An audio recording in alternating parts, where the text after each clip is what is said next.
In ancient times, Mesopotamia was home to many civilizations, such as the Mitanni, Babylonians, and Assyrians, located between the Euphrates and Tigris rivers. This region witnessed wars, famines, and the struggles of great powers, allowing various civilizations to rise as new forces. One of these civilizations was the Assyrians, who emerged as a small city-state in northern Mesopotamia until the 15th century BCE. They frequently lost their independence and became vassals of other states. However, this situation began to change in the 14th century BCE, when the Assyrians quickly regained their independence and established one of the largest empires ever seen in ancient Mesopotamia. In the early 14th century BCE, the Assyrians were a vassal state under the Mitanni. During this period, Assyria was governed by Assyrian rulers who were vassals of the Mitanni.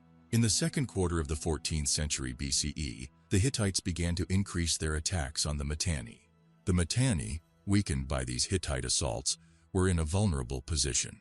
Around 1365 BCE, Ashur-uballit ascended the Assyrian throne and took advantage of the Mitanni's weakness to declare independence. After securing control over the cities of Ashur and Nineveh, he launched campaigns against cities like Nutsi and Arapha, which had previously been under Mitanni control.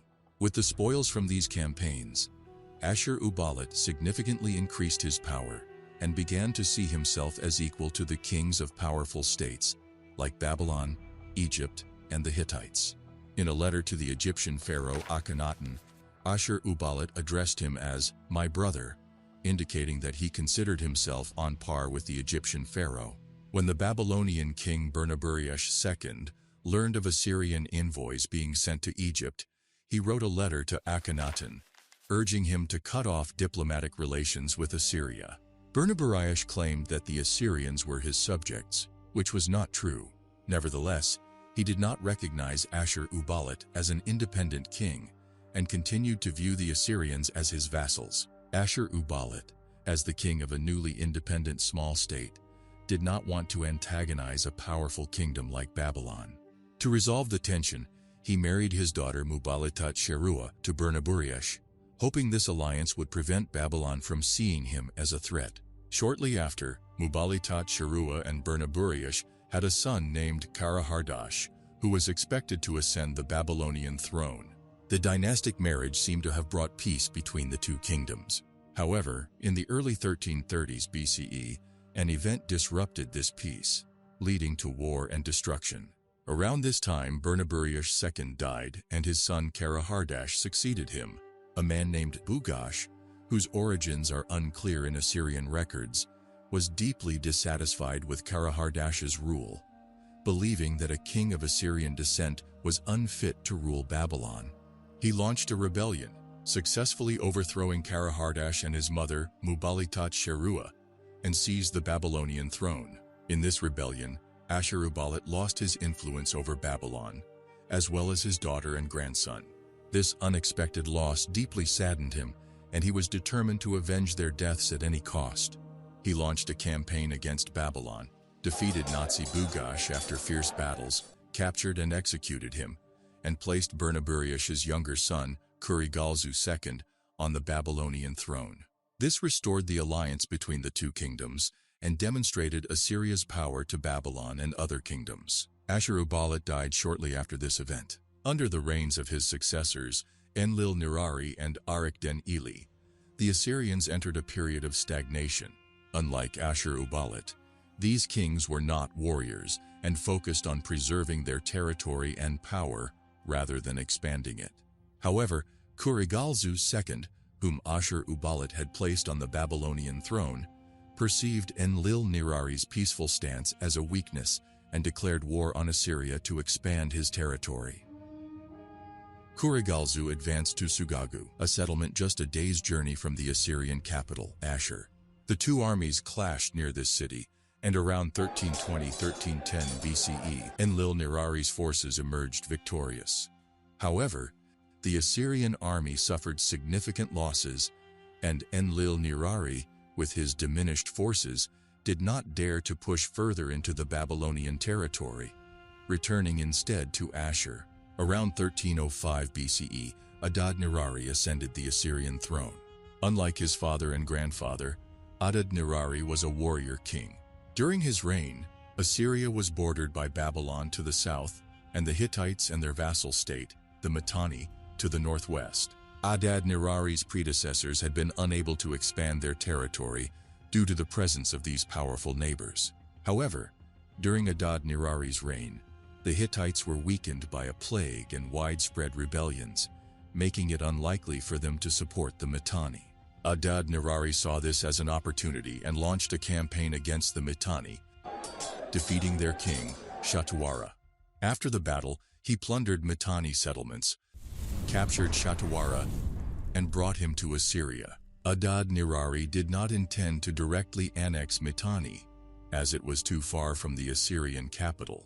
Instead, he planned to rule the region through a loyal vassal king.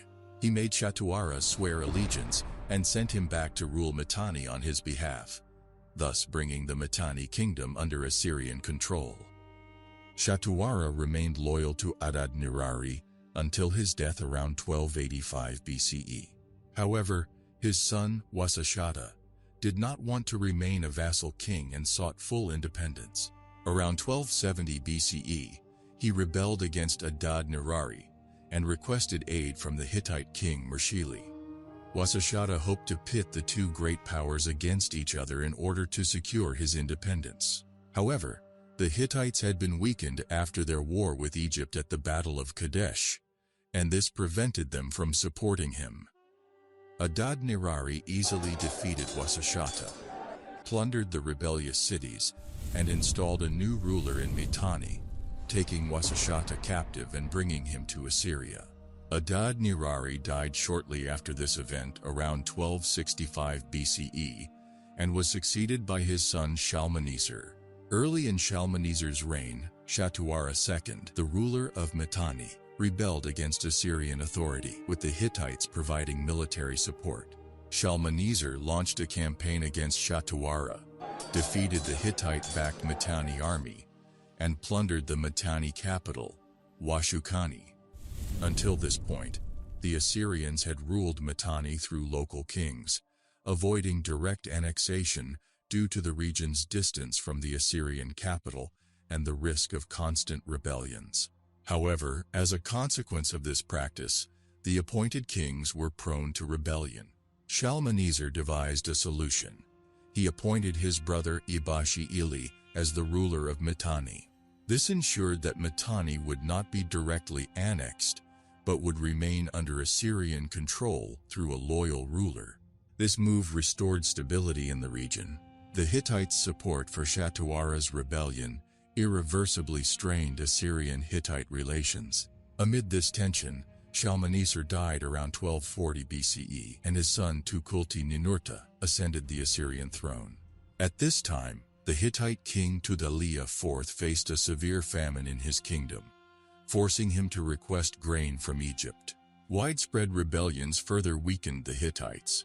Tukulti-Ninurta decided to exploit this weakness and launched a campaign against the Hittites around 1235 BCE. He defeated Tudhaliya at the Battle of Nihria near Lake Van, capturing many prisoners and spoils.